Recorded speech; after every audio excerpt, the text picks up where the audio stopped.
At the time all these things were going on, we had no idea that TofeeK had committed any other crime. We were just dealing with him to save the reputation of our school.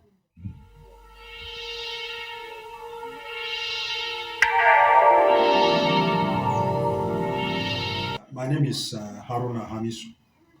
I'm from Ido, Inokwela, and I'm also the administrator of Elite Group of Schools. Sometime ago, one Chief O3, who is a village head in Ido, came here to seek for admission for his son. And based on his status, we we offered the admission to the boy. Now we admitted the boy into SS1, Senior Secondary 1. But to our greatest surprise, the next day, the boy moved himself to SS3. Now we could not take that. We now called the boy and told him to revert back to SS1 or leave the school.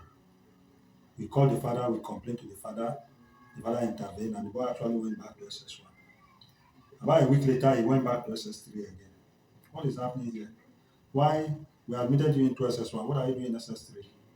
In fact, the boy just started exhibiting strange characters. We never knew he was like that. He will come to school, he will not stay in class, the teacher will be in class, he will walk out of the class, he will be making phone calls. Sometimes he will go behind the school and start with friends and start smoking weed. Now decide that this boy does not belong here. We have to send him out of the school. And the father, being that he's a close person to us, we actually complained to him and he was actually very bitter. He visibly was not happy. He came here and told us that anytime the boy come again, we should hold the boy, either send for the police or send for him. So the school disciplinary committee now sat down. What date was that? And unanimously decided to expel the boy from the school, which we expelled him and we struck out his name from our register. At the time all these things were going on, we had no idea that TofeeK had committed any other crime.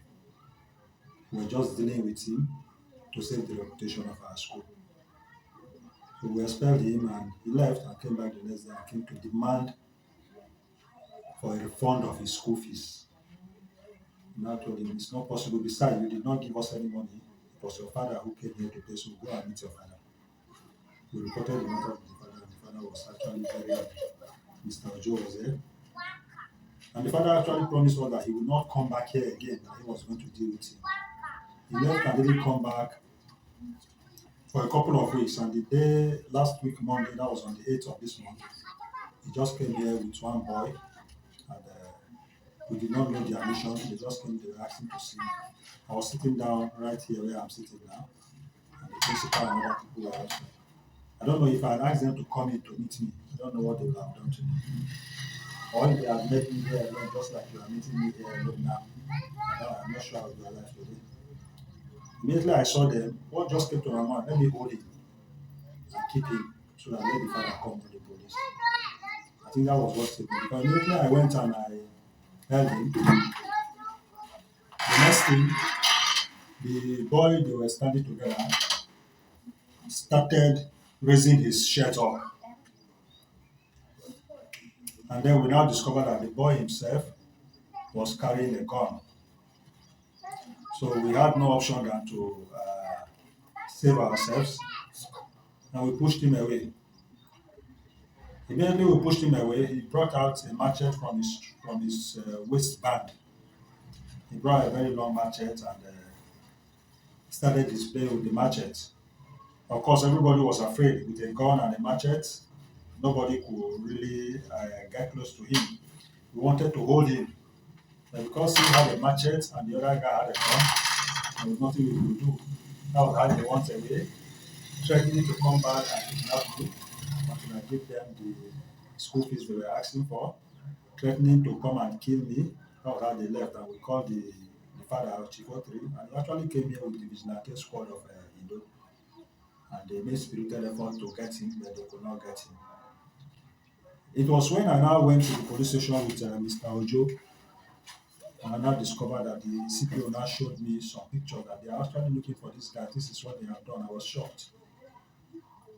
And I saw the guest father there. He was looking very dejected. And I asked Mr. Ojo to get his number for me. He got the number. When we got back to school, I called him.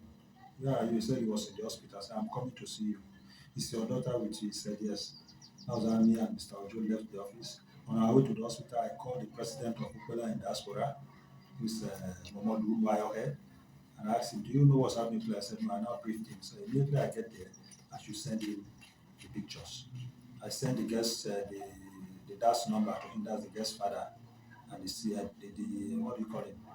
DCO's number. I sent to him. Then when I went there, I interviewed the girl, took some pictures, and I sent to him. And that was how, because I don't know what the police were playing at actually. That was how this whole thing started unfolding. Apart from that, we don't know TofeeK from anywhere. We don't have a relationship with him, and he has been expelled. He had been expelled from the school, like almost 3 weeks before this whole thing started unfolding. He's not a student here. We don't know him. We don't have any connection with him, and does not, remove the fact that he wanted to kill me or kidnap me. So I am going on with my own petition, and I urge any other person in Okpela who has a bitter experience with him to come up with their own complaint so that we can do something collectively about this menace that is happening in the society right now. I'm happy with the solidarity and the unison in condemning the heinous crime they have committed. And I want to use this opportunity to appeal to every well-meaning Okpela person to stand for justice in this matter. If at the end of the day the law says they are free, good. But let them face the music, let them face the book. And those who have not been caught, I believe that the community is not resting. They are after them, there are surveillance teams around. And I just hope and pray that they will all be caught and brought to book.